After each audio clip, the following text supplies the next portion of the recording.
Un bon musulman devrait-il s'appeler Zemmour? C'est le titre de cette émission. La structure de la valve du porc et de l'homme sont extrêmement proches. Si vous voulez vraiment détruire l'avenir d'un enfant, donnez-lui un téléphone. Le plus tôt possible.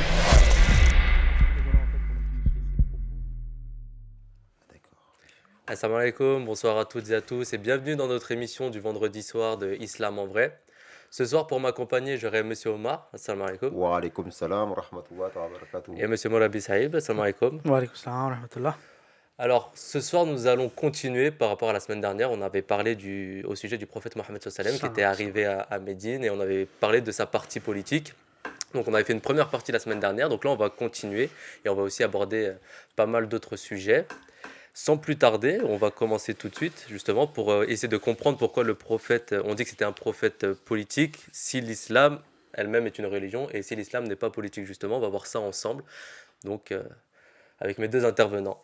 Je vais commencer avec vous, messieurs, concernant la première question. Déjà, qu'est-ce qu'un dhimmi? J'espère que je l'ai bien prononcé, là.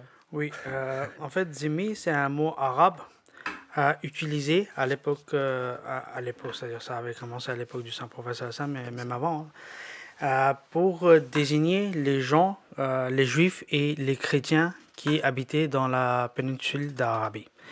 Et je pense que si on regarde dans le dictionnaire arabe Mu'jam al-Ma'ani, al-Jami, là-dedans c'est écrit, il y a la définition de ce mot, dans lequel ils disent qu'une personne qui a reçu un accord lui assurant la sécurité de ses biens, de son honneur et de sa religion. Une dhimmi est une personne qui adhère au pacte de sécurité et ensuite, donc, il est interdit de le tuer ou de dérober un dhimmi. Donc, en fait, le saint prophète, sallallahu alayhi wa sallam, avait fait un pacte avec les chrétiens et les juifs de l'Arabie. Tout d'abord, lorsqu'il est arrivé à Médine, il a fait un pacte avec eux qu'aucun musulman ne apportera du mal à ces personnes qui ne sont pas musulmans. Donc, en fait, le mot zimmi est adressé à ces personnes-là. D'accord. C'est pas un gros mot, un truc comme ça, hein, c'est juste pour... Et ce qui est intéressant, c'est surtout à une époque où ce terme-là il est souvent repris à des fins politiques, pour expliquer que les musulmans, ils sont en train de... ils ont comme pour vocation de dominer les non-musulmans, de les avoir sous leur coupe et de les exploiter. Eh bien, ce qui est intéressant, et là je passe au contrôle de Mourad Bissab, c'est que la première fois que ce terme a été employé, c'était à Médine. Et or, le saint prophète sallallahu alayhi wa sallam n'a pas conquis la ville de Médine. Il n'est pas venu avec des armées, au contraire, il est parti comme un fugitif. Et il a été accueilli par la ville de Médine. Et donc c'est dans ce contexte, qui n'était pas dans un contexte de guerre, où il y avait de fait une minorité en fait non musulmane, puisque l'islam ayant eu beaucoup de succès à Yatrib, qui est devenue la ville du saint prophète sallallahu alayhi wa sallam, les non musulmans se sont retrouvés en quantité moins nombreuse que les musulmans. Donc il a fallu légiférer, il a fallu encadrer justement ces relations qu'il y avait avec ces ennemis. Et le saint prophète sallallahu alayhi wa sallam, comme pour mettre un coup fatal aux calomnies qui sont faites à notre époque, il a eu des termes très forts pour les ennemis. Il dit dans un hadith de Bukhari, celui qui tue un dhimmi ne sentira pas l'odeur du paradis. Je suis en guerre avec celui qui est en guerre avec eux. Donc dans Sahih Muslim. Il dit encore, et dans le Sahih toujours Muslim, celui qui fait du mal à un dhimmi, c'est comme s'il m'avait fait du mal à moi-même. Donc vous voyez, c'est vraiment... il y a toute la bienveillance de la cité islamique concernant les minorités. Et c'est vraiment avant-gardiste comme concept, parce que on est dans l'Antiquité. Dans l'Antiquité, et bon, peut-être qu'on va le voir après, c'était pas comme ça qu'on traitait les minorités. Hein. Il y avait déjà on l'avait traité aussi un peu la semaine dernière, il y avait déjà cet esprit de justice que le prophète sallallahu alayhi wa sallam avait pour que tout le monde soit au même niveau, à ce niveau-là. Et justement, il y avait aussi une autre question, c'était qu'est-ce que la jizya? Jizya, c'est une sorte de taxe. Maintenant, de nos jours, les gens ils le comprennent mieux. Avant, peut-être qu'ils levaient plus le doigt que pourquoi ils prennent une taxe, etc. Mais en fait, il y a deux types de taxes ou de devoirs qu'une personne qui habite dans une ville musulmane, c'est-à-dire gouvernée par les musulmans, qui doit payer. Il y a une taxe pour les non-musulmans et une taxe pour les musulmans. La jizya concerne les gens qui ne sont pas musulmans. Et la jizya est en place pour assurer la sécurité des gens qui habitent dans un lieu ou dans une ville, pays gouverné par les musulmans. Donc on retrouve ces exemples dans la vie des califes après lorsqu'ils ont conquis différentes villes après la mort du saint prophète sallallahu alayhi wa sallam, que les habitants non musulmans devaient payer un jizya pour assurer leur sécurité aux musulmans. Donc, mais cependant, il y avait aussi une exemption. C'est-à-dire si vous participez dans la bataille, c'est-à-dire si vous êtes dans l'armée, vous participez, votre famille participe dans l'armée musulmane, alors là, vous ne deviez pas payer la jizya, par exemple, parce que vous aidez à garder la sécurité, etc. etc. Par contre, il y a, par exemple, mais les musulmans faisaient tellement attention à cela que dans une époque, Hazrat Khalid bin Walid a été dans une ville, mais il a dû quitter cette ville, c'est-à-dire les musulmans ont dû se retirer parce qu'ils ne pouvaient pas le défendre. Et donc, lorsqu'ils sont partis... C'était Abu Ubaïda ibn al-Jarrah. Exactement, oui, pardon. Et lorsqu'ils sont partis, ils ont rendu le jizya, c'est-à-dire l'argent le jizya qu'ils avaient pris pour la sécurité, parce qu'en disant qu'on ne peut plus assurer votre sécurité, donc on vous rend votre argent que vous aviez donné. Donc voilà ce qui est jizya. Mais le jizya est beaucoup moins important, c'est-à-dire le taux de jizya est beaucoup moins important que la zakat. La zakat, chaque musulman, peu importe sa situation, pas peu importe sa situation, mais c'est-à-dire il doit payer 2,5% de l'argent immobilisé pendant un an, sur lequel il doit payer 2,5% de zakat là-dessus, qui est beaucoup plus par rapport à la jizya. Donc, en fait, tout ça a été mis en place pour garder la bonne déroulement de la vie ensemble, de la vie en commun.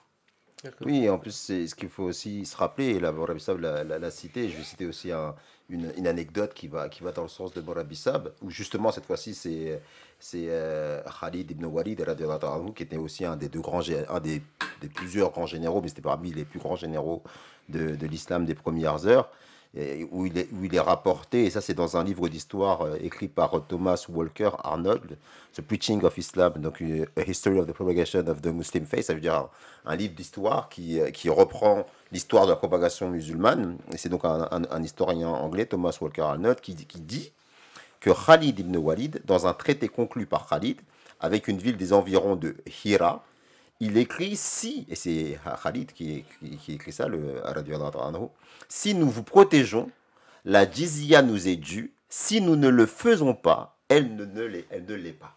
Ça veut dire que cette taxe n'était pas une taxe arbitraire. Ce n'est pas une taxe parce que voilà, on est pour, comme c'était fréquent à l'époque, marquer le territoire, et aussi pour les frais administratifs, et souvent c'était fait de manière qui n'était pas très juste. Alors que dans le terme même jizya en arabe, la racine c'est de jaza, quelque chose qui est comme une récompense.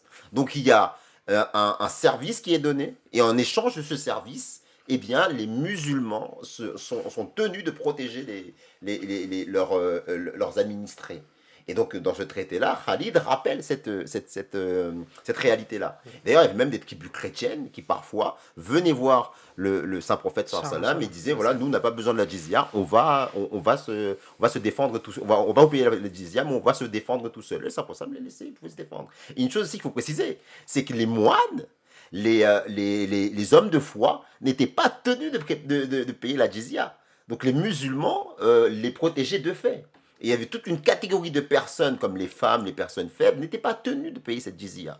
Ça montre bien dans les règles liées justement à cette taxe que le but n'était pas d'imposer et de s'enrichir, contrairement à ce qui se faisait de manière courante, encore une fois, à cette époque. Il devait tenir parole concernant la protection Exactement. Des gens qui l'entouraient.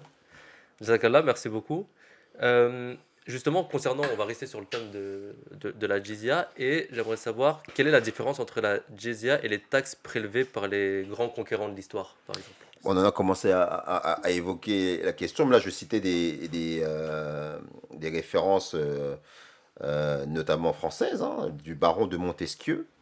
Dans l'Esprit des lois, dans le livre 13, il y explique cette différence. Et c'est vraiment très, très intéressant ce qu'il dit, puisqu'il dit, au lieu d'une série continue d'extorsions imaginées par l'avarice subtile des empereurs grecs, les peuples étaient soumis à un simple tribut qui était payé et perçu avec facilité. Donc il a repris la définition même de la jizya. C'était perçu avec facilité. Et il le compare à ce qui prévalait à l'époque, où là, les taxes étaient imposées, encore une fois, pour s'enrichir. Et ça marquait leur domination sur un peuple. La justice n'était pas de mise. Les peuples étaient soumis à un impôt pour enrichir l'envahisseur, pour enrichir l'administrateur. Dans le cas de l'islam, et les faits le prouvent, les historiens le reconnaissent, eh bien, l'impôt n'avait pas du tout ce but-là. L'impôt, il visait simplement à établir la protection d'une population sous administration islamique. Et c'est quelque chose qui est vraiment avant-gardiste. C'est quelque chose qui ne se faisait pas à l'époque. L'impôt n'avait pas ce but premier. L'impôt, il était d'abord et avant tout utilisé pour lever des fonds afin d'enrichir celui qui conquérait les territoires. Et c'est cet esprit de justice, de bienveillance qui a facilité justement l'expansion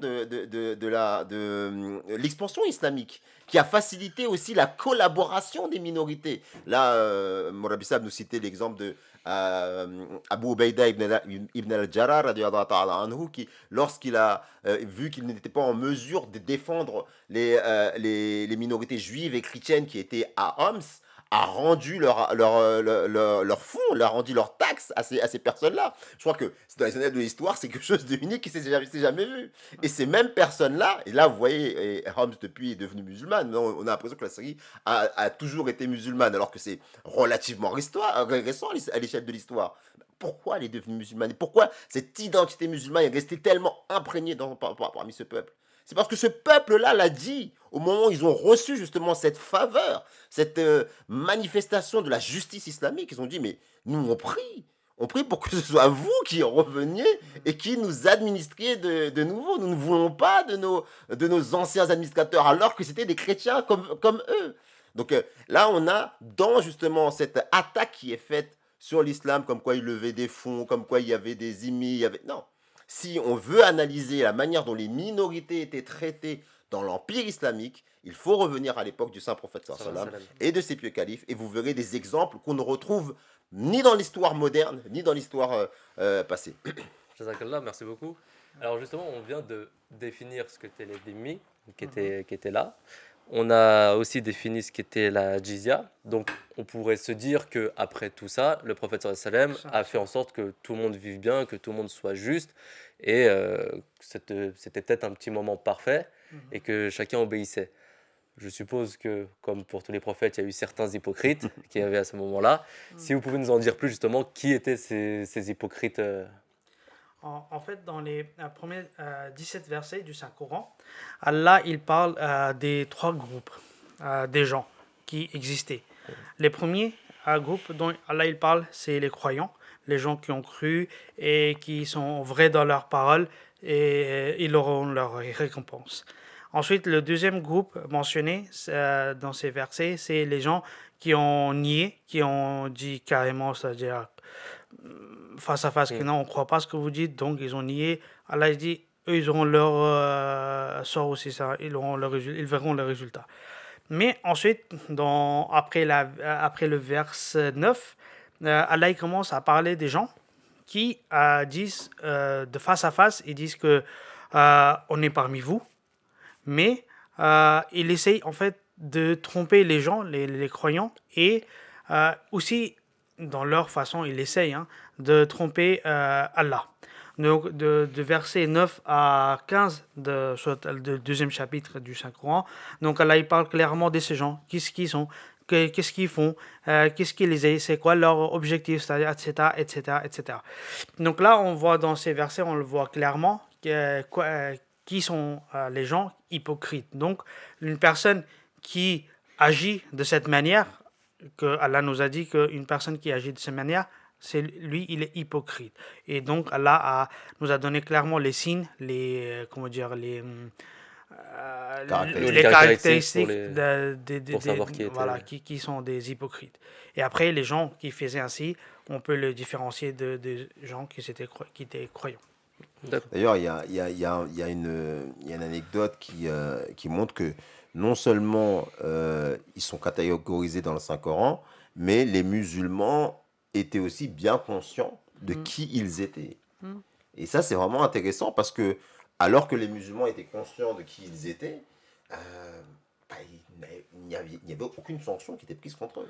Vous savez, par exemple, il y a une histoire je crois qu'on a eu l'occasion d'en parler, je crois que Moula Bissab avait cité cette histoire-là il y a peut-être 2 semaines, où lorsque il y a eu une bataille, je crois que c'était la bataille de Uhud, où les compagnons du Prophète salam se sont, parce que les Mécois pour se venger de la première bataille qui est celle de Badr, qu'on aura peut-être l'occasion d'en parler dans les prochaines émissions, mais les Mécois sont venus avec une armée de 3000 hommes pour attaquer Médine, et les musulmans étaient obligés de sortir de la ville pour aller à leur rencontre.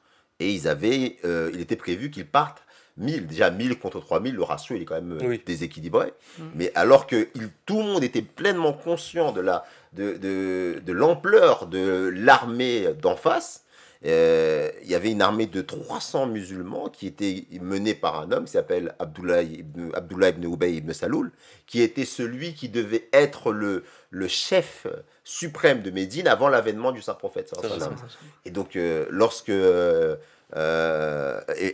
cet homme-là, alors que les musulmans étaient sur le point de se battre, et qui se considérait lui-même aussi comme musulman. Bon, on sait que c'était une façade pour ne pas perdre la face, et parce que justement l'islam était devenu populaire. Et là, on a réalisé à ce moment-là à quel point il était faux, qu'il n'était pas vrai dans ses déclarations.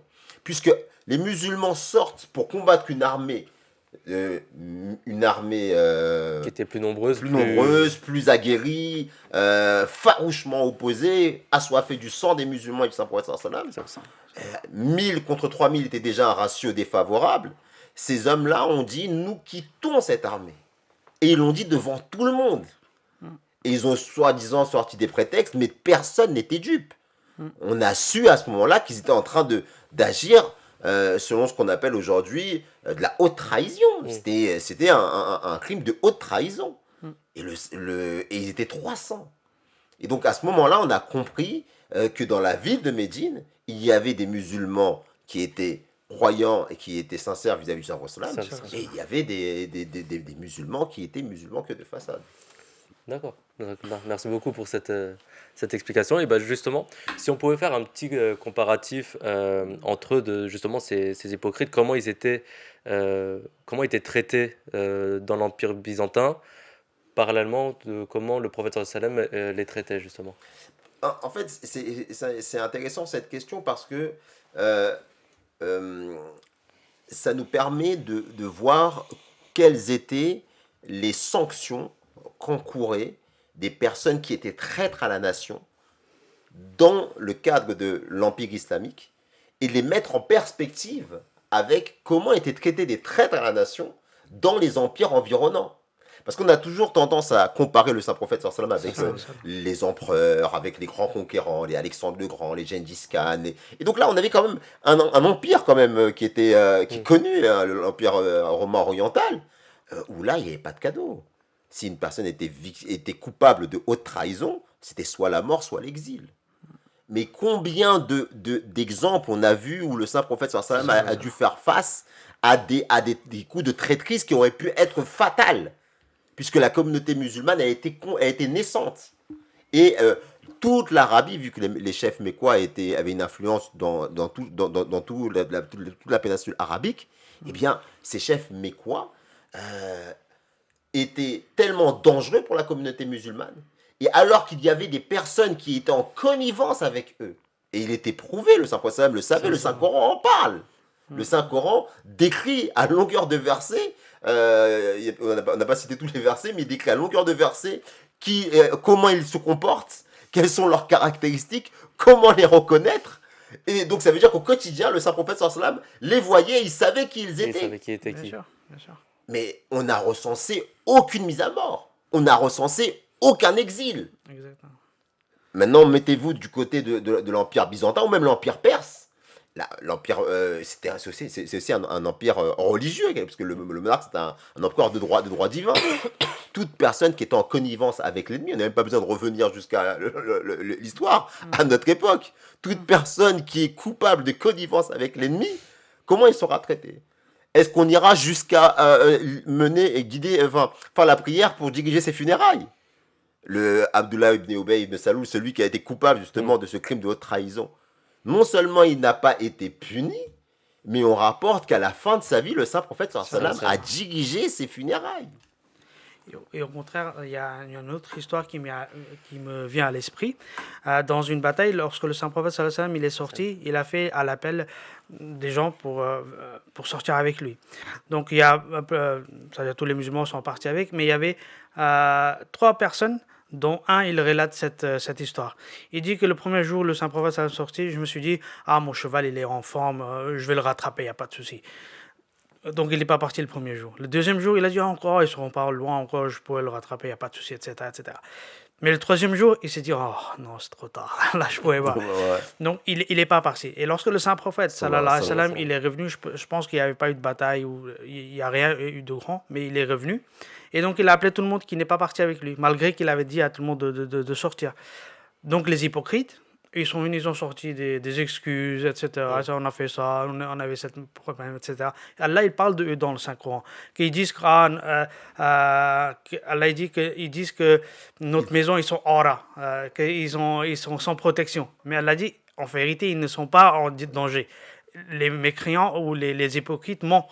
Mais malgré cela, Allah a dit clairement au Saint-Prophète sallallahu alayhi wa sallam que ces gens sont en train de mentir. C'est-à-dire, ce sont des hypocrites, ils n'ont eu aucune peine. Rien du tout. Le Saint-Prophète sallallahu alayhi wa sallam, il a dit, ok, il n'y a pas de souci. Mais après, il y avait dont la personne qui a raconté cet hadith, il dit, après, c'était à moi. Et moi, je dis clairement au prophète d'Allah, c'était juste à cause de ma négligence. J'aurais pu sortir le premier jour, je ne suis pas sorti. J'aurais pu venir le deuxième, je ne suis pas sorti, etc.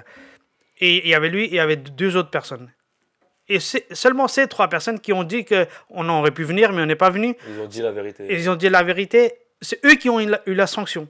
C'est-à-dire le saint prophète sallallahu alayhi wa sallam a ordonné à tous les musulmans de boycotter ces personnes. Et tous les musulmans, sans exception, ont tous boycotté. Ils ne parlaient pas avec eux, ils ne mangeaient pas avec eux, ils ne sortaient pas avec eux. Même leurs femmes ne parlaient pas avec eux. Et lui, il relate, il dit que la vie m'était venue tellement dure que je pensais des fois même à terminer ma vie. Il dit, lorsque je venais où il y avait le Saint-Prophète, il était assis, j'essayais de regarder s'il me regarde ou pas. Je faisais pour attirer son attention, mais même s'il me regardait, il tournait tout de suite le visage. Il a dit, ça a duré pendant 3 mois. Imaginez-vous, pendant 3 mois, vous êtes dans une société et que personne ne vous parle, aucun de vos amis ne vous parle, personne ne fait rien avec vous. Et il a dit, la vie était tellement dure que je pensais que c'était la fin. Mais après 3 mois, ou peut-être que c'était une autre durée, mais en tout cas, après la fin de cette période, Allah a révélé au prophète d'Allah, sallallahu alayhi wa sallam, que j'ai pardonné ces gens-là. Juste pour vous dire que, regardez, une côté, il y a des personnes dont Allah il révèle clairement qu'ils sont en train de mentir, c'est des hypocrites, mais malgré cette révélation, le saint prophète, sallallahu alayhi wa sallam, les musulmans n'ont rien fait contre eux. Mais de l'autre côté, il y a personnes qui disent la vérité, ils disent vraiment pourquoi on n'est pas sorti, et ils sont sanctionnés. Donc, cela montre clairement comment le saint prophète, sallallahu alayhi wa sallam, montrait la clémence, montrait l'ouverture d'esprit envers ces gens qui étaient hypocrites. La patience. La patience. Parce que ça veut dire qu'il savait, Allah subhanahu wa ta'ala lui révélait clairement que ces personnes-là étaient des personnes fausses. Et non seulement la patience et l'indulgence, mais une sorte aussi de confiance en Allah, parce que quand vous êtes dans une situation où vous êtes hors la loi selon les chefs du pays. C'est-à-dire que le pays tout entier a mis à votre tête à prix. Et vous avez des personnes à l'intérieur de l'endroit que vous administrez qui, eux, à tout moment, peuvent vous trahir, peuvent vous mettre un coup de couteau dans le dos. Mais regardez la grandeur du Saint-Prophète, sallam, qui malgré le fait qu'il a la révélation divine, qu'il sait que le Saint-Coran lui dit, voilà, ce sont eux, il ne fait rien. Il ne fait rien. Il les garde à distance, il les surveille, mais il ne fait rien. Par contre, et là, on voit la sincérité justement de ses disciples, comme il l'a dit. Ils sont restés sincères. Ceux qui étaient sincères, de véritables croyants, ont accepté la punition. Encore une fois, c'est quelque chose d'unique. Vous savez qu'il était dans une difficulté tellement grande qu'on rapporte qu'un chrétien était au courant, un empereur chrétien, un gouverneur chrétien était au courant justement de la sanction dont il s'appelait Kaab, je crois. Oui, je pense, il s'appelait Kaab. Et dont il avait été victime, la sanction dont il était, sous laquelle il était. Et il est venu, il a dit, j'ai appris comment le saint prophète, sallam, vous traitez. Venez avec moi et je vous mettrai un grand poste dans mon armée, on va l'attaquer. Il a pris la lettre qu'il a reçue, il l'a déchirée, il l'a jetée dans le feu. Il a dit, voilà ma réponse, allez dire ça à votre roi. Comment un imposteur, comment une personne qui est mue par la politique peut arriver à créer une telle fidélité, une telle sincérité qui, même sous les sanctions les plus dures, bien, reste fidèle. Mais là, vous avez commencé à donner une bonne partie de la définition de la question qui allait suivre, justement. C'était justement, qu'est-ce qu'un bon musulman ? À cette époque-là, avec le prophète sallallahu alayhi wa sallam, c'est vrai qu'on a parlé, il y avait beaucoup d'hypocrites, beaucoup de gens qui ont refusé de faire la guerre, toutes ces choses-là. Monsieur Omar a donné une partie de réponse sur ça, mais si on pouvait résumer de qu'est-ce qu'était un bon musulman, ou qu'est-ce qu'un musulman réellement à cette époque-là? En fait, le saint prophète sallallahu alayhi wa sallam a donné la définition d'un musulman. Qu'est-ce qu'un musulman? C'est très... En fait, je vais vous raconter une petite histoire. Vous savez, les Ahmadis, ils ont été déclarés non musulmans au Pakistan dans les années 74. Et avant cela, le gouvernement pakistanais a mis 2 juges pour écrire tout un résumé, faire toute une recherche là-dessus pour définir la situation des musulmans à l'époque au Pakistan. Donc, pour commencer leur recherche, etc., ils ont dit tout d'abord, pour définir est-ce que ces gens-là, s'ils sont vraiment pas musulmans, alors il faut qu'on sache qui sont les musulmans. C'est-à-dire, pour savoir qui fait partie d'un groupe ou qui ne fait pas partie d'un groupe, il faut connaître la définition de cette groupe.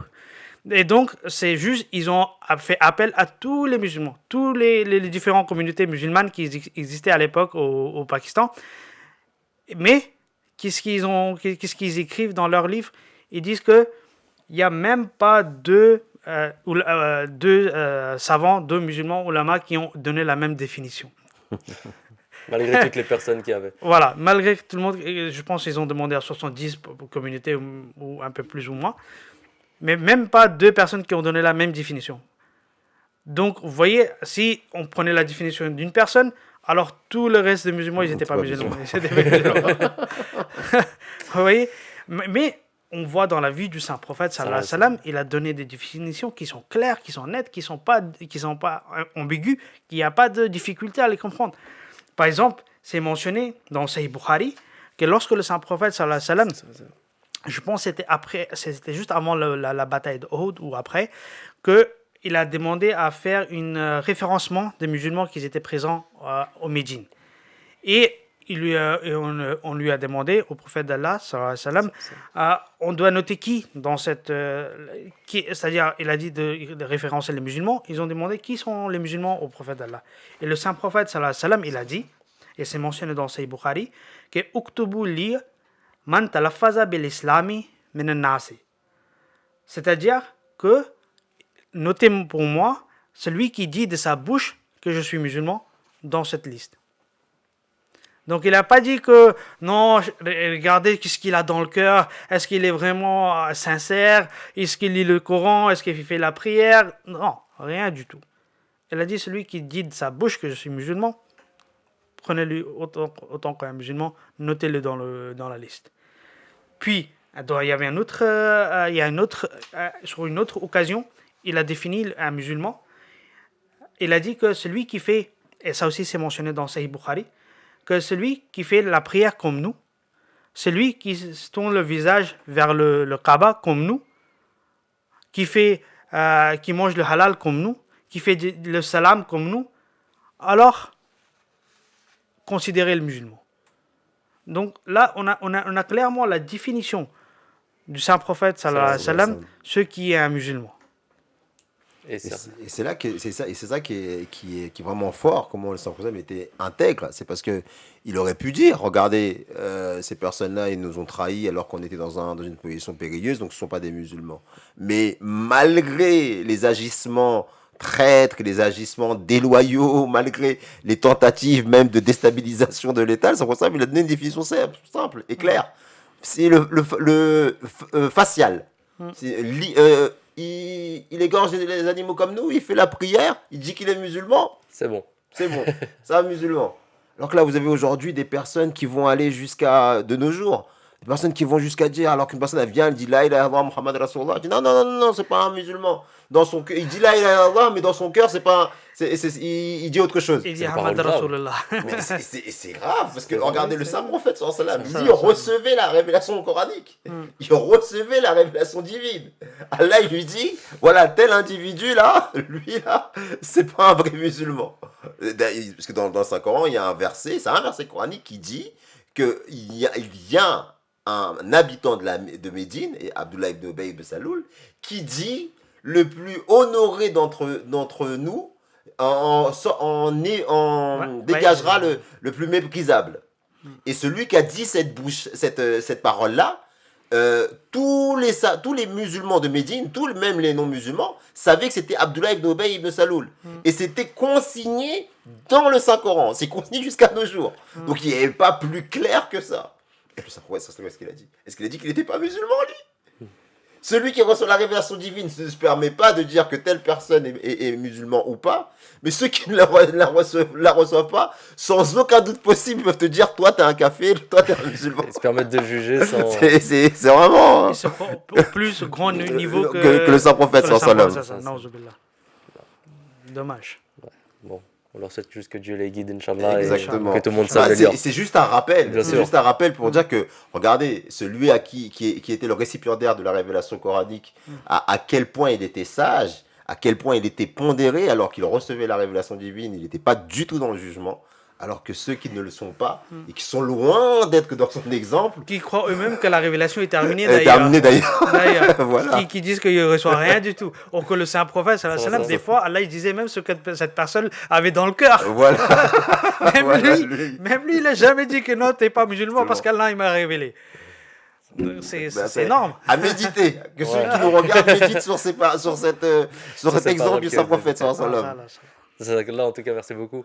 J'aimerais aussi que vous nous donniez une petite définition de qu'est-ce que l'apostasie, justement. Maintenant qu'on a parlé des musulmans, qu'est-ce que sont les musulmans? Il faut revenir sur ce que dit le Saint-Coran par rapport à l'apostasie. L'apostasie, c'est le fait d'abandonner sa foi. Et le verset, je vais le lire en français, les personnes pourront retrouver les références en arabe. Dans la sourate Al-Baqarah, verset 218, Allah dit, et ceux d'entre vous qui se détourneront de leur foi et qui mourront incroyants, leurs œuvres seront vaines dans ce monde et dans l'autre. Ceux-là sont les gens du feu et ils y resteront longtemps. Donc, voilà ce qu'un apostat. Un apostat, c'est celui qui, après avoir reconnu la vérité, décide de la rejeter. Et en même temps que la définition que je vous ai donnée, vous voyez bien que dans ce verset-là, parce que je vous vois venir, je pense que vous avez posé la question comment dire ça là, vous avez vraiment envie qui vous démange, qui vous démange. Alors qu'est-ce qu'on fait? Comment on le tue? Comment on s'occupe de son cas? Comment on s'occupe de son cas? Et bien là, vous voyez bien que dans ce verset-là, en tous les cas, il n'y a aucune mention qu'il faut lui couper la tête, en tous les cas. Voilà. Comme ça, c'est clair sur ce sujet. Mince alors. Aïe, aïe, aïe. Justement, il y avait aussi parce que j'avais aussi une autre référence concernant la sourate 5, si je dis pas de bêtises, verset 55. Mais ça, voilà,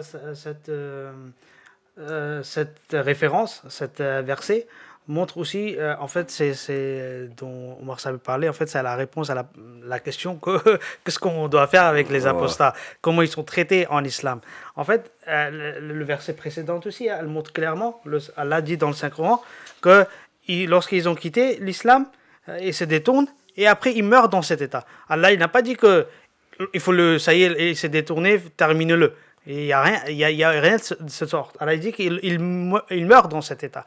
Et dans la référence de verset 55 de chapitre 5, pareil, là aussi, Allah il dit que s'il y a tout un peuple qui se détournera de ma religion, Allah il amènera une nouvelle peuple qui vont l'accepter et qui vont être beaucoup plus croyants et beaucoup plus rapprochés d'Allah. Et Allah il n'a pas dit que la peuple qui s'est détourné, je vais les anéantir ou je vais envoyer des anges et qui vont leur couper la tête, ou je ne sais pas, ou je vais envoyer Hazrat Issa et il va venir s'en occuper. Voilà, s'en occuper. Non, Allah il dit Allah il peut, tout est dans la main d'Allah, il peut amener tout un nouveau peuple qui vont le croire, qui vont accepter et qui seront dans le bon chemin. Et en fait, c'est ça l'enseignement d'islam concernant l'apostasie, c'est-à-dire concernant les gens qui se détournent de l'islam. Ouais, en plus, il y a même un autre verset qui va dans ce sens-là, qui est encore plus clair, qui dit, et ça, c'est important d'insister sur ce point-là, parce qu'il y a tellement de vidéos de personnes qui sont faites, qui disent qu'ils sont apostats, qui se cachent, parce qu'ils ont peur pour leur vie. Ils ont raison de se cacher parce que malheureusement, il y a des musulmans qui pensent ça. Et en plus, des savants qui leur disent, oui, vous avez raison, ceux qui insultent l'islam ou ceux qui rejettent l'islam, on doit leur couper la tête. Mais je ne sais pas quel Coran ils lisent ou quelle est la vie du Saint-Prophète sallam qu'ils ont lu, qu'ils ont étudié pour pouvoir arriver à tenir de tels propos et à faire de telles menaces. Puisque le Saint-Coran nous dit très clairement dans la sourate 134, verset 138, qui vont dans le même sens que ces versets, où il dit qu'il n'y a pas de punition. Mais là, c'est encore plus explicite, puisqu'il donne un cas qui montre qu'il n'y a aucun doute possible quant à la possibilité pour un musulman de quitter sa religion.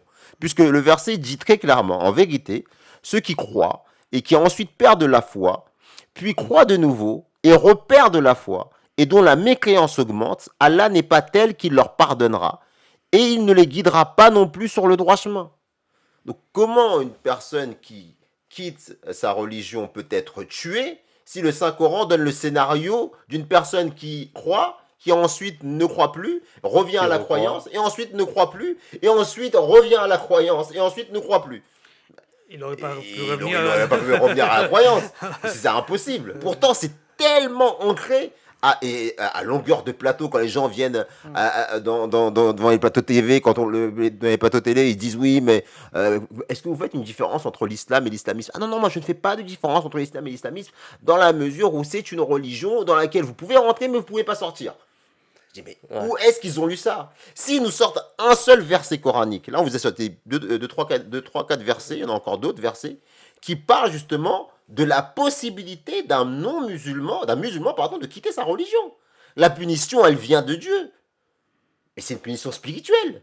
En aucun cas, il y a des endroits dans le Saint-Coran, ou même dans la Sira du Saint-Prophète sallam, où des personnes ont été exécutées parce qu'ils ont commis soi-disant le crime de quitter la religion. Et si on pouvait faire un comparatif entre ce que faisait ce que le Coran nous dit concernant l'apostasie et comment étaient traités justement les apostats dans l'Empire romain, à la différence de l'islam. On peut étendre ça même au christianisme dans son histoire. Vous savez, l'apostasie, il était puni de mort. Il était puni de mort. Par exemple, tout au long du Moyen-Âge, il y avait tous ces procès d'hérésie. Dès qu'on considère, on n'avait qu'à accuser quelqu'un d'être un hérétique, quelqu'un qui a abandonné sa religion. Pourtant, c'est une personne qui professe la foi. Mais par rapport à une croyance ou une autre, une interprétation ou une autre, on disait cette personne-là est une hérétique, donc elle mérite la mort. Et ça s'est produit à chaque fois que la spiritualité, on s'en est éloigné. Là, je prends l'exemple du christianisme, mais l'islam, ou les empires musulmans qui ont succédé au Saint-Prophète, bien longtemps après, pour des musulmans entre eux s'invectiver de mécréants. C'est ce qu'on appelle le takfirisme. Et ce takfirisme n'existait pas à l'époque du Saint-Prophète sallallahu alayhi wa Ça, ça. sallam. Durant la vie du Saint-Prophète sallallahu alayhi wa sallam, vous n'aviez aucun compagnon qui osait dire à un autre compagnon tu n'es pas musulman, surtout dans la présence du Saint-Prophète sallallahu alayhi wa sallam. Ça, ça. Rasul sallallahu alayhi wa sallam l'a dit très clairement. À son époque, en tous les cas, un musulman, c'est ça. Si tu fais ta prière, t'es musulman. Tu dis la ilaha illallah Muhammad Rasulullah, ça y est, t'es musulman. On n'a pas le droit de te retirer ça. Mais c'est par la suite, dès lors qu'on s'éloigne de la spiritualité, eh bien qu'on en vient à créer une prison, une religion. Vous rentrez, mais vous ne pouvez plus sortir. Et ceux qui ont été les premiers à faire ça avant les musulmans sont les chrétiens, ce sont pas les musulmans. Les musulmans se sont inspirés des chrétiens quand ils ont perdu en spiritualité. Mais là, c'est pour ça que c'est important de revenir sur la vie du Saint-Prophète sallallahu alayhi wa sallam, parce que quel a été son exemple, quel a été l'enseignement de son livre, et quel a été son exemple par rapport à cela. Et lui, en tous les cas, lui et ses fidèles compagnons et ses successeurs immédiats n'ont jamais exécuté une personne qui abandonnait sa religion. Contrairement à des musulmans qui sont venus bien après ou des religions qui se sont dévoyées du message du Christ notamment. Justement, ils n'ont jamais fait ça et c'était la question que j'allais vous poser. Est-ce qu'à l'époque du prophète sallallahu alayhi wa sallam, est-ce qu'il y avait des apostats justement à Médine aussi? Oui. Il y en avait le plus éminent, c'est-à-dire la personne le plus connue, c'était même un scribe du Saint-Prophète sallallahu alayhi wa sallam. C'est-à-dire qui écrivait la révélation divine, c'est-à-dire du Saint-Coran qui était révélé. En fait, lorsque, vous savez, le Saint-Prophète sallallahu alayhi wa sallam, lui-même, il ne savait pas écrire ni lire. Donc, dès qu'il recevait la révélation divine, il faisait appel à ses scribes, celui qui était disponible, parce qu'il en avait plusieurs. Et il faisait appel à ses scribes pour noter cette révélation. Donc, il y avait un scribe du Saint-Prophète sallallahu alayhi wa sallam qui s'appelait Abdullah bin Saad bin Abi Sarah.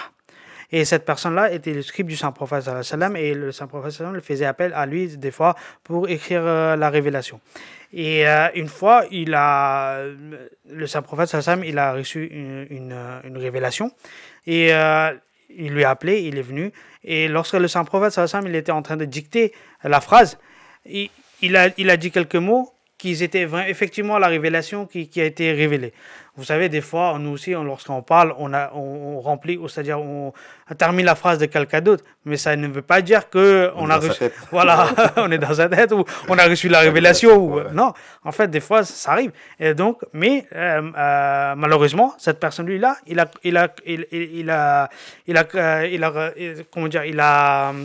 dit que peut-être qu'il est en train de faire la révélation lui-même, parce que moi aussi je peux faire ce qu'il est en train de faire. Il a cru que lui aussi pouvait prendre sa place. Voilà, exactement. Il a cru que tout ça c'était de l'invention en fait. Donc du coup, il a quitté et il est parti. C'est-à-dire il a quitté l'islam, il est rentré, il est allé à la Mecque, et puis il est revenu avec les Mécois dans le prochain guerre. Il a fait la guerre contre les musulmans, etc., etc. Mais le Saint-Prophète sallallahu alayhi wa sallam n'a pas ordonné quoi que ce soit contre lui. Justement, par rapport à lui, il y a eu des parce que justement on cite souvent son exemple pour dire que Saint-Prophète il a mis sa tête à prix parce qu'il a été apostat. Alors qu'en fait, lui, il a commis des crimes. Il a commis des crimes, et lorsque il y avait la victoire de la Mecque, il était parmi ceux que le Saint-Prophète voulait qu'il soit exécuté. Mais ensuite, il a demandé pardon. C'est Hazrat Ousmane radhiyallahu anhu, qui le connaissait bien, qui a intercédé en sa faveur et qui a eu pardon. Et les gens disent que le Saint-Prophète a mis sa tête à prix parce qu'il avait apostaté sa religion. Non, c'est pas vrai. C'est parce que non seulement il avait rejeté l'islam, mais il a combattu l'islam et il a commis aussi des crimes de guerre. Et la preuve que cette raison-là, elle est fausse, c'est que le Saint-Coran, et dans la Sourate 3, verset 73, nous donne encore une indication comme quoi il y avait des apostats à Médine. Là, il parle de juifs. Il dit, et une partie des gens du livre disent, croyez à ce qui a été révélé aux croyants pendant la première partie de la journée, et niez pendant la dernière partie de la journée, il se peut qu'ils reviennent. Et vous savez, c'était pas une petite chose, hein. C'était pas un tour de passe-passe anodin ce que faisaient ces juifs à l'époque. Les juifs de cette époque-là étaient révérés par les Arabes de Médine. Ils étaient très admiratifs d'eux, avant que le Saint-Prophète n'arrive. Et quand ils ont vu que le Saint-Prophète est devenu de plus en plus populaire, ils ont tout essayé pour freiner justement l'avancée de l'islam. Et l'une des stratégies qu'ils avaient employées, c'était de se convertir de manière formelle, devant ces Arabes-là, et après, en leur disant, après coup, ouais, ben, vous savez, je suis rentré dans cette religion, mais finalement, non, c'est pas top, hein, cette religion. Hein. Et ils allaient voir les Arabes, ils disaient, non, c'est faux. L'idée, c'était de décourager justement ces gens qu'ils considéraient comme des gens incultes. Et le Saint-Coran répertorie ce stratagème. Et le hadith va plus loin, puisque le hadith nous dit, et ça c'est dans le Sahih Muslim, Kitab al-Iman, où selon Abu Huraira, le prophète Muhammad a dit, il y avait 12 hypocrites chez les Juifs. Donc le Saint-Coran il va jusqu'à expliciter qui étaient ces hypocrites. Il explique qui étaient ces apostats. Il dit qu'il y avait 12 apostats. C'est-à-dire des Juifs qui sont devenus musulmans et qui à la fin de la journée redevenaient Juifs. Et ces 12 Juifs, est-ce qu'il y aurait eu une exécution? Justement, parce que je me demandais comment ils étaient traités. Est-ce qu'ils ont été crucifiés? Est-ce qu'on leur a coupé la tête? Comment ils étaient traités, monsieur Omar, ces Juifs? Ces Juifs sont restés libres. Ils ont vécu en liberté. Ils ont vécu en liberté. On rapporte même que le Saint-Prophète, il faisait, des fois, il empruntait de l'argent aux Juifs. Il commerçait avec les Juifs. Mais donc, ces personnes-là qui ont usé de ce stratagème-là n'ont jamais été inquiétées. Il y a même un hadith dont je n'ai pas la référence, mais qu'on pourra mettre en description, où une personne, elle se convertit à l'islam, c'était un bédouin. Et ce bédouin, après s'être converti à l'islam, il dit qu'il a eu mal à la tête. Et il revient voir le Saint-Prophète, il dit, rendez-moi mon serment d'allégeance. Le Prophète, il ne répond pas, il n'a pas répondu. Et au bout de 3 fois, il ne lui répond pas. Et l'homme en question, il quitte la ville de Médine. Le Saint-Prophète, il ne l'a pas dit à Hazrat Omar, prends ton épée, il va lui couper la tête. Il l'a laissé. Il l'aurait fait. Omar, il l'aurait fait. Non, il a dit, Médine, c'est comme, vous savez, quand vous faites chauffer quelque chose, ce qui sert aux hommes, ça reste. Et voilà, c'est comme un fourneau. Voilà. Et comment on appelle ça? Je ne sais plus comment on appelle ça. Est-ce qui ne sert à rien? En fait, voilà, je vous lis. C'est un hadith de Bukhari. Et le Saint-Prophète, il a dit, Médine est comme un fourneau. Elle enlève les impuretés et nettoie c'est-à-dire le métal pur. Le métal pur, voilà. Voilà. Donc l'apostasie, ces musulmans qui se prennent pour Dieu, qui menacent les apostats qui critiquent l'islam. C'est pas Dieu. C'est pas Dieu et ils ont complètement tort. D'accord. On avait aussi quelques autres références concernant de comment ils étaient traités. Là, on avait la sourate 2, verset 218. Je sais pas si à la régie peuvent aussi l'afficher. Sourate 5, verset 55 également. Oui, ça on a déjà. On l'avait traité justement. Rappeler, c'est pour montrer comment ils étaient traités. C'est ça. Donc entre les hypocrites et les apostats, etc., le prophète sallallahu alayhi wa sallam essayait d'être quand même juste et n'était pas dur envers eux. Il était dans l'indulgence. En fait, ce qui est vraiment malheureux aujourd'hui, c'est que tous ces musulmans-là qui invectivent, qui mettent à prix la tête des gens qui rejettent la religion ou qui l'insultent, qui la critiquent, ils font vraiment du mal à l'islam. Parce que le Saint-Prophète, sallallahu alayhi wa sallam, il était dans l'indulgence et la bienveillance. Il avait pitié d'eux. Ces personnes-là, soit insultaient, soit rejetaient l'islam, soit faisaient preuve d'hypocrisie, mais le Saint-Prophète, sallallahu alayhi wa sallam, il restait tel quel. Et souvent, d'ailleurs, c'est justement cette empathie qu'avait le Saint-Prophète sallallahu alayhi wa sallam, et sa constance dans leur traitement de bienveillance, d'indulgence, qui a fini par changer les cœurs. Et ça, c'est vraiment un crime fait contre l'islam et contre la personne du Saint-Prophète sallallahu alayhi wa sallam, que de se comporter comme certains musulmans se comportent aujourd'hui, en étant dans l'invective, dans la haine, dans la colère. Mais si vous êtes dans la vérité, pourquoi vous êtes en colère si une personne vous insulte ou si une personne vous quitte? C'est comme dit le Messie sallallahu alayhi wa sallam, si vous avez un trésor, pourquoi vous allez vous pleurer si vous perdez un centime? C'est dommage, c'est malheureux. Merci en tout cas pour. Vous voulez rajouter quelque chose? Non, je dis, c'est comme si on jetait la boue sur nous-mêmes en fait. Oui. En faisant tel acte. On va juste parler aussi d'un sujet aussi qui fait, on va dire, pas mal polémique autour du prophète sallallahu alayhi wa sallam, autour même de l'islam de manière générale. C'est concernant la polygamie. Alors, j'aimerais que vous nous parliez un peu pour ceux qui, je pense que pas mal de gens savent, mais au moins qu'on résume, qu'est-ce que la polygamie justement, et est-ce que réellement l'islam l'encourage derrière? La polygamie, comme vous le savez, c'est de faire, Oui, de se marier avec plusieurs femmes. Mais en fait, il faut comprendre la situation aussi à l'époque, lorsque le saint prophète sallallahu alayhi wa sallam il est arrivé. À l'époque, les Arabes, ils faisaient des femmes sans limite. Il y en avait qui avaient une vingtaine de femmes, etc., etc. Et ils ne faisaient pas aucune justice entre elles. Et avant ça même, on regarde même avant ça, regardez ce qui est écrit dans la Bible. Il y a différents prophètes qui sont écrits dans la Bible, qu'ils avaient des centaines de femmes. Par exemple, Hazrat Salomon, Salomon. qui est écrit qu'il avait 700 femmes. Donc, 700 et 4, il y a beaucoup de différences quand même. Il y a beaucoup de différences. Mais après, lorsqu'Allah il autorise, c'est-à-dire où il y a mention de polygamie dans le Saint-Coran, ce n'est pas une obligation. En fait, C'est même pas un encouragement. C'est pas même pas un encouragement exactement. Au contraire, Allah, lorsqu'il parle de la polygamie, il dit que c'est le verset 4 de chapitre 4 sur Al-Maïda. Il dit, et si vous, la société, craignez de ne pas pouvoir agir avec justice envers les orphelins, laissés sans protection par la guerre, alors épousez des femmes de votre choix, 2, 3 ou 4. Et si vous craignez de ne pouvoir agir équitablement, alors n'en épousez qu'une, ou épousez ceux que votre main droite possède. Celle-là est la voie la plus proche pour vous afin d'éviter l'injustice. En fait, vous voyez combien de fois Allah il a parlé de la justice dans ce verset. Au début, lorsqu'il autorise déjà de faire plusieurs femmes, c'est parce que lorsqu'après des guerres, c'est qui va en guerre? C'est toujours des hommes qui vont en guerre, la plupart du temps. Et lorsque les hommes ils meurent, certainement les guerres ça fait des morts.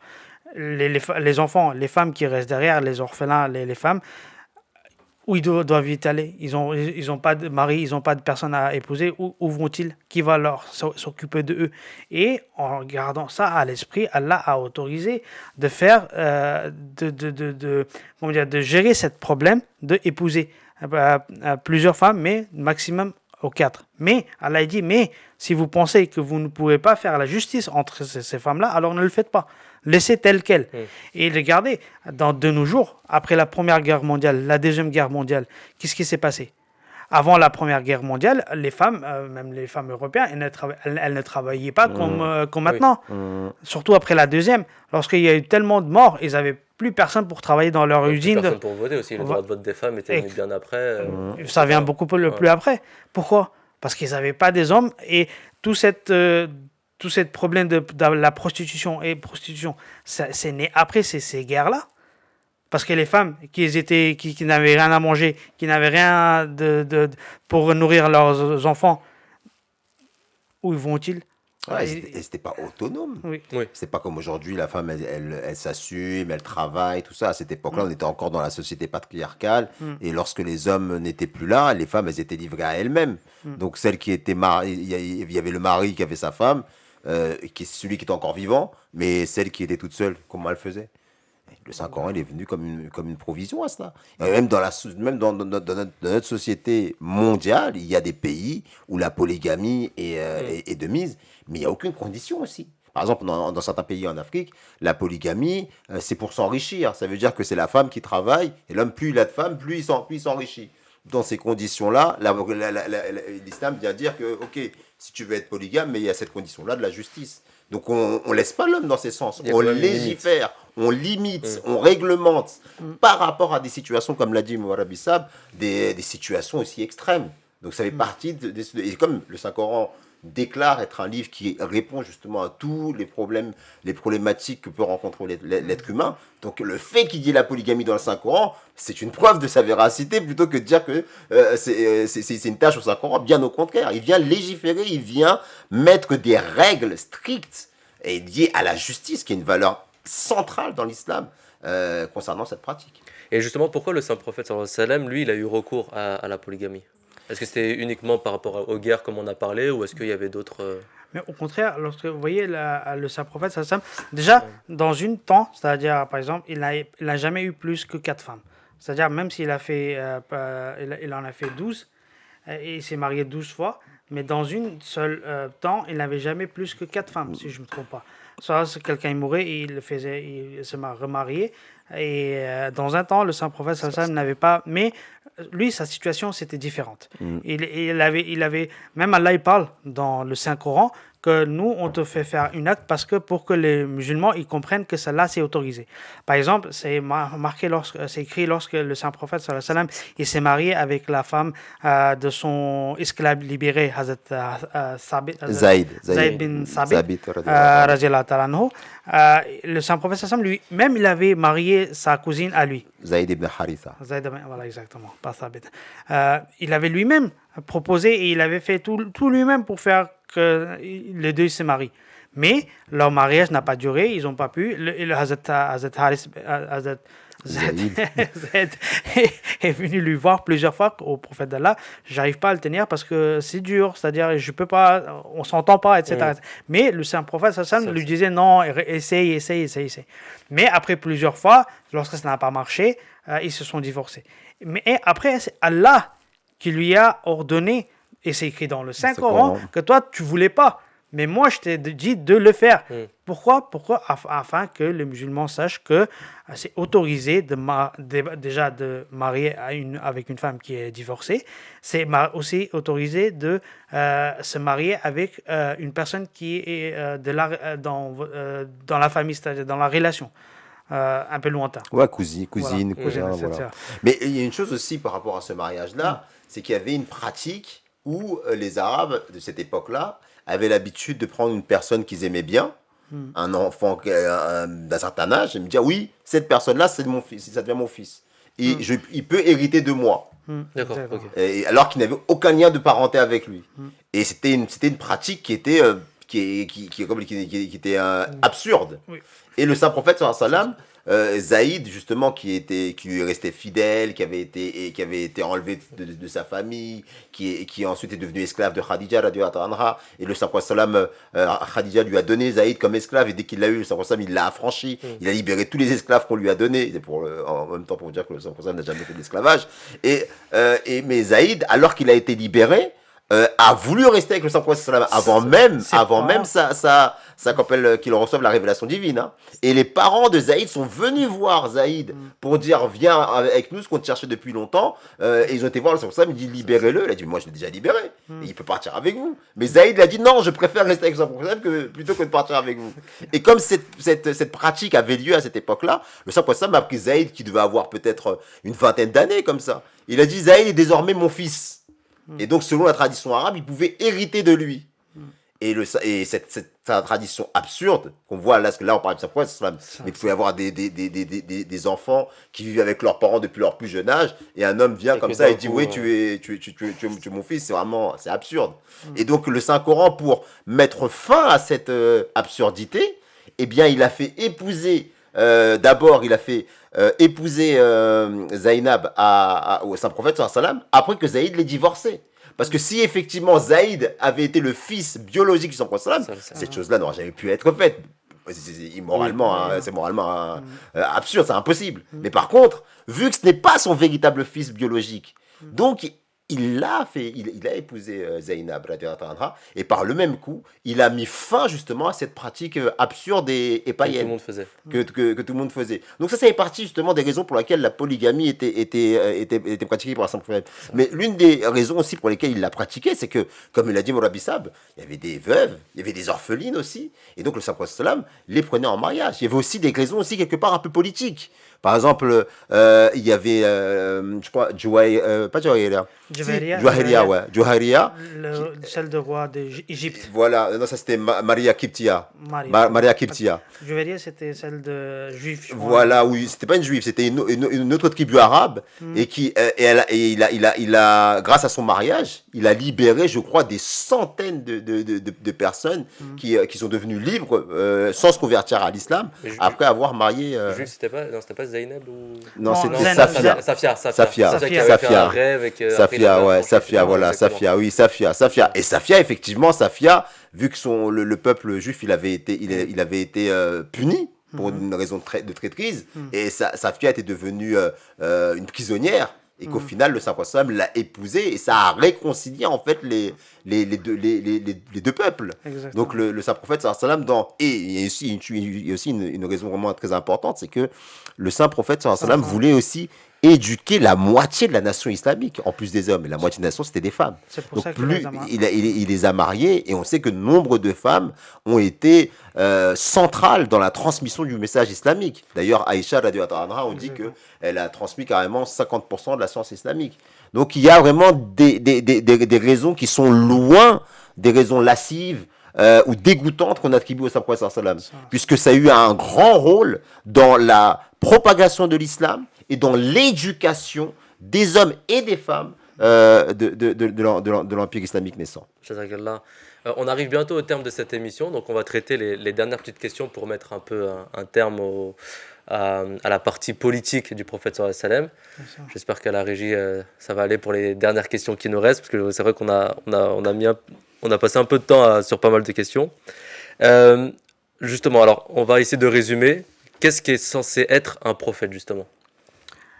Un prophète, ça dépend, c'est le tâche qu'Allah lui confie.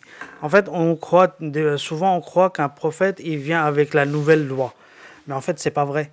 Là, un prophète, il peut venir avec un tâche autre que d'apporter la nouvelle loi. Par exemple, Hazrat Moussa alayhi salam, lorsqu'il est venu, lui, il a apporté une nouvelle loi. Mais son frère, Hazrat Haroun alayhi salam, lui aussi, il était un prophète. Mais il a amené aucune nouvelle foi. Hazrat Isa alayhi salam, qui est venu dans la lignée d'Hazrat Moussa alayhi salam, il n'a pas apporté une loi. Lui-même, c'est écrit dans la Bible, il dit que je vous n'apporte rien de nouveau. Je viens rectifier ce que vous avez mal compris de la Torah. Et donc d'autres prophètes aussi qu'on trouve dans le Saint-Coran, Hazrat Yacoub par exemple, lui aussi il n'a pas apporté de nouvelles lois, etc. Donc en fait un prophète il vient faire le travail qu'Allah le confie de guider l'humanité sur le bon chemin, sur le chemin de le sirat, comme on le dit, c'est le sirat mustaqim, c'est-à-dire le droit chemin, le chemin vers Allah. Parce que c'est quoi l'objectif de la création de l'être humain? Allah il le mentionne clairement dans le Saint-Coran. Que l'objectif de la création des êtres humains et les djinns, c'est pour qu'ils m'adorent. Et lorsque l'être humain il commence à dévier de cette voie, qu'Allah il envoie toujours des prophètes, parce que l'être humain il a toujours besoin de guides. Sinon on serait tous des prophètes, on n'aurait pas besoin des guides. Donc c'est pour ça qu'Allah il envoie des prophètes pour nous guider sur le bon chemin. Et pourquoi justement le prophète sallallahu alayhi wa sallam, lui, il ne s'est pas contenté de faire un peu comme Aïssa alayhi salam, de juste avoir un rôle religieux? C'est là justement le grand drame en fait de l'ethnocentrisme. Vous savez, l'ethnocentrisme, c'est de croire que tout vient de chez nous et tout part de chez nous. Savoir que les Occidentaux considèrent la religion, que le summum de la religion comme le christianisme. Et la figure par excellence du christianisme, c'est cet ermite qui est Jésus-Christ, qui ne s'est jamais marié et qui n'a jamais fait la guerre, qui, lorsqu'on le frappe sur la joue droite, il tend l'autre joue. Donc voilà, ça c'est le fantasme. Et c'est d'ailleurs à cause de ça, du fait que ce n'est pas praticable, un tel enseignement, que finalement, on a jeté la religion avec le bébé avec, comme on dit. Eh bien, et l'islam, justement, lui est venu pour expliquer que Jésus, alayhi salatu salam, quand il est venu et qu'il a insisté sur le pardon, c'est parce que avant lui, l'enseignement mosaïque, l'enseignement de la Torah, des prophètes juifs, a été mal compris. Alors que Moïse alayhi salam est venu avec un message pour un porteur de loi, avec une loi et des principes qui insistaient sur la justice, on a pris cet accent mis sur la justice pour faire de l'injustice. Et donc pour rééquilibrer le tout, Jésus alayhi salam est venu pour insister sur le pardon, mais après on a fini par croire que le summum de la piété, le summum de la moralité, c'était pardonner à tout va. Donc il était nécessaire qu'une nouvelle loi vienne pour rééquilibrer, mettre l'accent sur la justice, ainsi que sur le pardon et la bienveillance, mais de manière discriminée, en utilisant du discernement. Et le saint prophète sallallahu alayhi wa sallam a reçu cette révélation-là, et il a mis en pratique justement cette manière de faire. Il a pardonné quand il fallait pardonner, il a géré politiquement la cité, parce qu'il était nécessaire qu'il gère politiquement la cité, pour montrer aux hommes comment gérer avec justice une cité. Et comme on va peut-être le voir bientôt, Inch'Allah Ta'ala, ben, lorsqu'il a été agressé, il a été obligé de prendre les armes. Et c'est pas parce qu'il a pris les armes que ça ne fait pas de lui un homme de foi. Au contraire, il a pris les armes d'une manière que jamais avant lui on a pris les armes. Et ça, on le verra. Et d'ailleurs, Hazrat Isa alayhi salam lui-même, il s'attendait d'être quelqu'un de politique parce qu'il a dit à ses disciples d'acheter des armes et devant tout ce qu'ils avaient pour acheter des armes. Exactement. Et il voulait faire la personne politique, mais malheureusement, il n'a pas eu l'occasion de le faire. Parce que c'était pas son rôle. Exactement. C'était pas son rôle. D'ailleurs, pour cette raison-là que Jésus, alayhi salam, il dit dans un verset biblique, il dit, il est mieux que je parte. Parce que quand je parte chez Dieu, le consolateur viendra et il vous dira toute la vérité. Et il vous dira des paroles que moi je ne peux pas vous dire. Là je paraphrase pas, mais je donne l'idée. Et il y a un verset biblique qui parle de ça, qui parle du consolateur, qui parle de la prophétie qu'a fait Jésus sur le Saint-Salam et qu'il avoue, qu'il confesse cette prophétie-là, que le christianisme, enfin l'évangile plutôt, parce que le christianisme a été inventé après Jésus. Jésus est le porteur de la loi mosaïque, qui l'a accompli. Mais il le disait, et il y a encore des traces aujourd'hui qui montraient que cette religion n'était pas complète et n'était pas adaptée aux besoins que l'humanité aurait besoin pour les temps à venir. Et c'est cette personnalité, cette figure religieuse qui a comblé ce besoin-là, c'est le saint prophète Mohammed. C'est pour ça qu'il y a plusieurs facettes dans sa vie et qui sont toutes aussi extraordinaires les unes que les autres, si on veut bien les regarder avec un regard objectif. Jazakallah, merci beaucoup. Justement, c'était aussi les questions. On voulait savoir pourquoi le prophète sallallahu alayhi wa sallam, pour résumer un peu tout ça, avait fait de la politique et pourquoi il allait voir les guerres. Mais ça, on en parlera dans l'émission de la semaine prochaine. On arrive au terme de cette émission. Je remercie Monsieur Mourabi Sahib d'avoir participé, Monsieur Omar Sahib aussi. Merci beaucoup. Si toutefois, comme d'habitude, s'il y a certaines questions ou certains sujets que vous voulez avoir plus d'informations ou certains sujets peut-être que vous n'avez pas compris, nous avons toujours les émissions du dimanche soir en direct. C'est 20h maintenant, si je ne dis pas de bêtises, à 20h en live. Donc vous posez vos questions et les intervenants essaient de répondre. Nous, on se dit à la semaine prochaine, Inch'Allah, avec, on va voir une autre facette après la politique concernant la guerre. Et on vous dit assalamu alaikum wa rahmatullahi wa barakatuh. Wa alaikum salam wa rahmatullahi wa barakatuh. Devrait-il s'appeler Zemmour? C'est le titre de cette émission. La structure de la valve du porc et de l'homme sont extrêmement proches. Si vous voulez vraiment détruire l'avenir d'un enfant, donnez-lui un téléphone. Le plus tôt possible.